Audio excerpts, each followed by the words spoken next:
दोस्तों स्वागत है आप सभी का तौर राजपूत वेल्थ में। तो यहाँ पर हम बात कर रहे हैं आज के मार्केट की। तो सबसे पहले अगर हम बात करें तो मार्केट को अगर हम समझ लें तो यहाँ पर आपको क्या देखने को मिल रहा है। निफ्टी 50 में अगर हम बात करें तो एक थोड़ी सी बाइंग, अच्छी बाइंग आई थी। यहाँ पर एक मोमेंटम भी अच्छा आया था, लेकिन वापस से यहाँ पर ये 90 पॉइंट बढ़कर ही क्लोज हो पाया, ज़्यादा कुछ खास नहीं कर पाया। बैंक निफ्टी अच्छा 1.5% तक यहाँ पर जाता हुआ दिखा है ऊपर की साइड में। निफ्टी फाइनेंस यहाँ पर 1.5% के आसपास। सेंसेक्स से ज़्यादा कुछ खास कर नहीं पाया कुछ भी, ठीक है। तो यहाँ पर ये अगर हम देखें तो एक अच्छा सा मोमेंटम देखने को मिला है। फिर भी कल तो लग ही रहा था कि कल का जो मार्केट था, कल का देख के तो ऐसे लग रहा था कि कहीं ना कहीं ऐसा ना हो कि अब मार्केट सारी चीज़ें ब्रेक ही कर दे, क्योंकि कल भयंकर यहाँ पर सेलिंग होती हुई दिखी थी। आपको भी पता है 23,300 के ऊपर से सीधे यहाँ पर आपको दिख रहा होगा 23,000 को तोड़ दिया था इसने। 23,000 के आसपास पहुँच चुका था, तोड़ा तो नहीं था लेकिन यहाँ पर पहुँच चुका था 23,000 के आसपास, ठीक है। तो इसलिए आज भी यही डर था कि कहीं ऐसा ना हो कि ये इसको 23,000 को ब्रेक कर दे। अब देखो मार्केट है, और मार्केट को आपको पता ही है कि चाहे कितना भी आप मार्केट का डेटा पढ़ लो, सब कुछ पढ़ लो, लेकिन इतना आसान नहीं है सब चीज़ें करना। क्योंकि बहुत बार हमको देखने को क्या मिला कि इतनी भयंकर बाइंग आपको देखने को मिली थी। ये वाली जो दिख रही होगी ना आपको यहाँ से, ये अब इसके बाद यहाँ से ब्रेकआउट भी होता हुआ आपको देखने को मिला था। तो आपको लग ही रहा था कि कहीं मार्केट इसके बाद नीचे नहीं आएगा, लेकिन फिर भी मार्केट यहाँ पर आपको दिख रहा हुआ नीचे आया हुआ।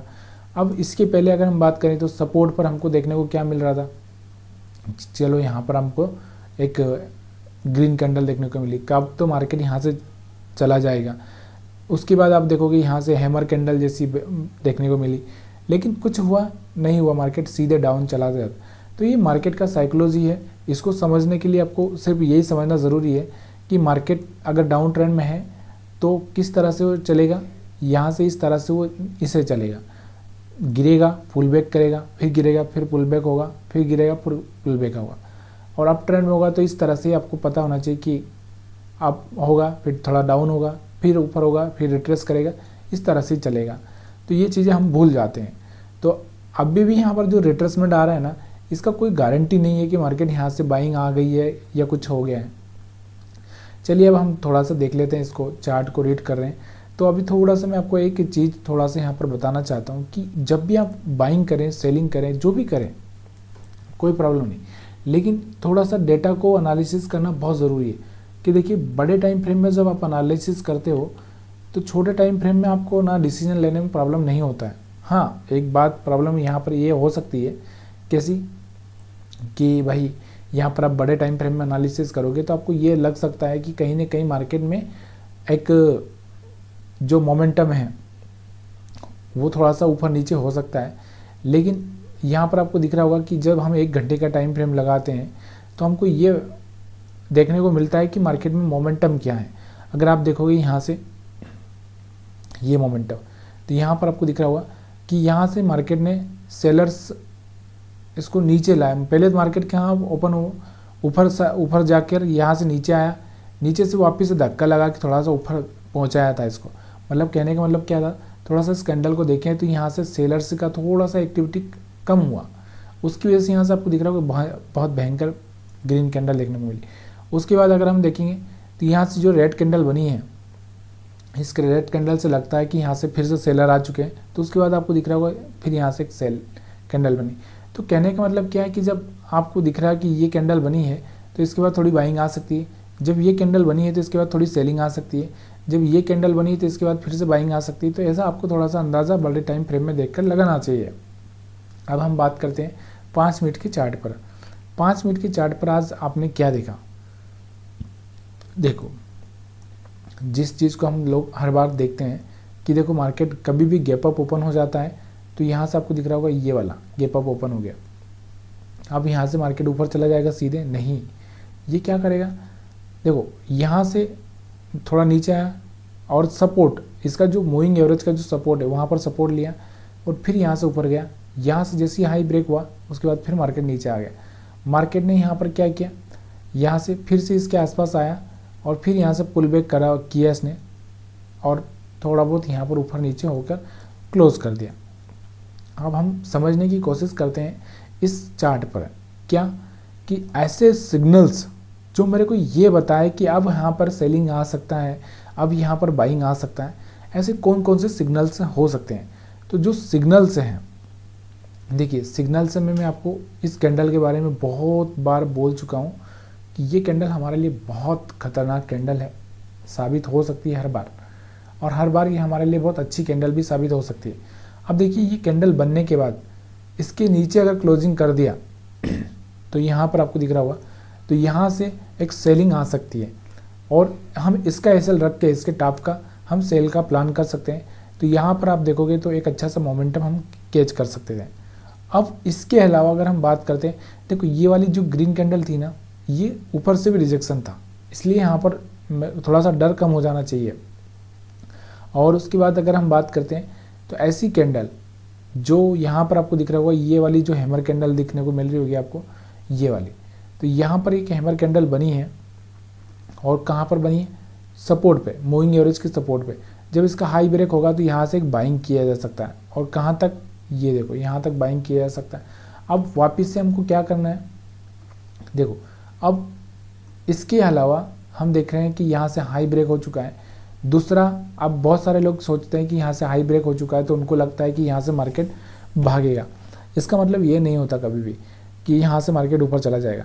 हो सकता है यहाँ से थोड़ा रिट्रेसमेंट करने के लिए आ जाए नीचे।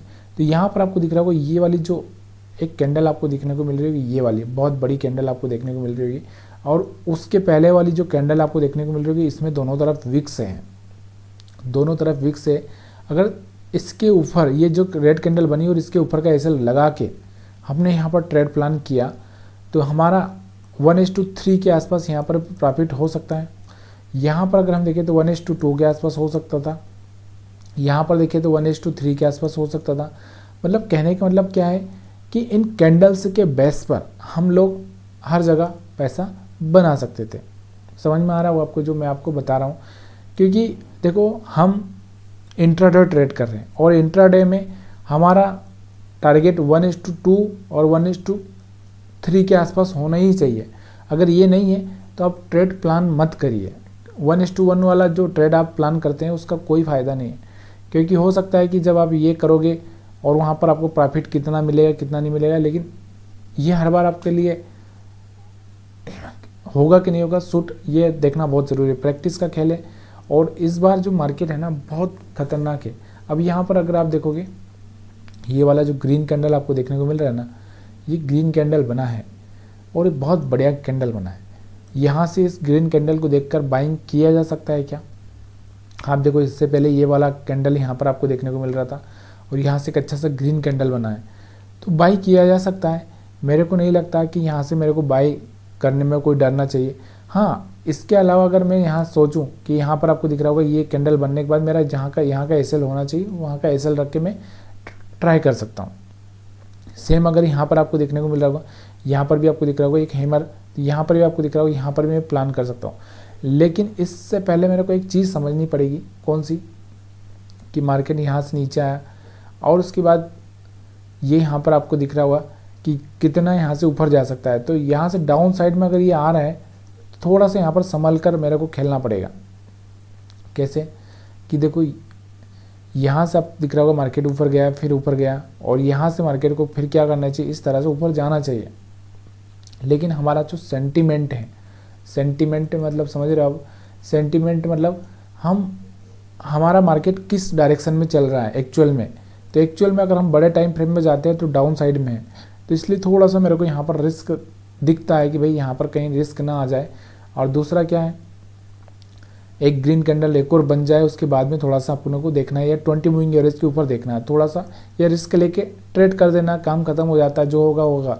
उसके बाद आपको दिख रहा होगा वापस यहाँ पर मोमेंटम आया और फिर यहाँ से एक रेड कैंडल बना 20 मूविंग एवरेज के आसपास, तो यहाँ से फिर सेलिंग किया जा सकता था। और एक एरिया ऐसा बन चुका है यहाँ पर कि ना तो मार्केट ऊपर जा रहा है ना नीचे जा रहा है, तो यहाँ पर हम क्या कर सकते हैं? सिर्फ सेल प्लान कर सकते हैं। और कैसे? जब भी कोई कैंडल, देखो ये वाला कैंडल बाइंग का दिख रहा है थोड़ा, इसके बाद कोई अच्छा सा कैंडल बना तो थोड़ा बाइंग कर दिया, इसके बाद कोई कैंडल बना तो सेल कर दिया। तो ये चीज़ें यहाँ पर कोई अच्छा सा ग्रीन कैंडल बना तो बाई कर दिया। तो ये कैंडल से देखकर हम थोड़ा सा बाइंग सेलिंग कर सकते हैं। देखो एसएल कितना रखना है ये आपको खुद को मैंने आपको बता दिया। अगर आपको समझ में आ रहा होगा। बैंक निफ्टी का चार्ट भी मैं आपको समझा देता हूँ। तो इसको भी हम थोड़ा सा 5 मिनट के टाइम फ्रेम में लगा लेते हैं। तो यहाँ पर आप देखोगे तो क्या चल रहा है। यहाँ पर देखो रिस्क कितना लेना है, जितना आप झेल पाओ। कारण क्या होता है, बड़ा लॉस हम झेल नहीं पाते। अब यहाँ पर आपको दिख रहा होगा 5 मिनट का जो कैंडल है इतना बड़ा है कि अगर मैं यहाँ पर बाई कर लूँ तो यहाँ पर मेरा एसएल बहुत बड़ा हो जाता है। तो इसके लिए मेरे को क्या करना पड़ेगा, छोटा एसएल देखना पड़ेगा। छोटा एसएल कहाँ पर हो सकता है, जैसे ये वाला हैमर बना, इसके नीचे मैं एसएल रख दूँ ये। अब यहाँ पर आपको दिख रहा होगा एक रिजेक्शन वाला कैंडल बना, तो यहाँ पर भी अगर मैं चाहूँ तो यहाँ पर सेल कर सकता हूँ और ये प्रॉफिट ले सकता था। इसके बाद यहाँ पर आपको दिख रहा होगा एक तो ये हाई ब्रेक हो रहा, कैंडल यहाँ पर बहुत बढ़िया बना है, तो यहाँ से बाइंग किया जा सकता है। और उसके बाद जो इस डेंजर कैंडल के बारे में मैं हमेशा से बात करता हूँ, ये वाला डेंजर कैंडल। इसके बाद कोई कैंडल बना अच्छा वाला, इसके नीचे क्लोज हुआ और क्या मोमेंटम यहाँ पर देखने को मिला। उसके बाद फिर यहाँ पर आपको देखने को मिल रहा होगा कि यहाँ से ट्रेंड लाइन भी यहाँ से ब्रेक हो रही है और यहाँ से थोड़ा सा बाइंग देखने को आपको मिल रहा है। तो थोड़ा सा रिस्क लेकर, अगर छोटा रिस्क है, छोटा रिस्क लेकर अगर आप ट्रेड प्लान करते हो तो यहाँ पर ज़बरदस्त देखो इस एरिया में अगर आप नहीं कर पाते हो तो ये वाला जो कैंडल आपको देखने को मिल रहा है ना, खतरनाक कैंडल है और यहाँ पर आप प्लान कर सकते हो। और यहाँ पर आपको देखने को मिल रहा है ये वाला जो कैंडल बना है इसका लो ब्रेक हुआ है, छोटा सा रिस्क है यहाँ का, और यहाँ से क्या मोमेंटम आपको देखने को मिला है। यहाँ पर भी आपको देखोगे ये जो कैंडल बना है, इस कैंडल को देखकर यहाँ जो मोमेंटम है खतरनाक मोमेंटम है।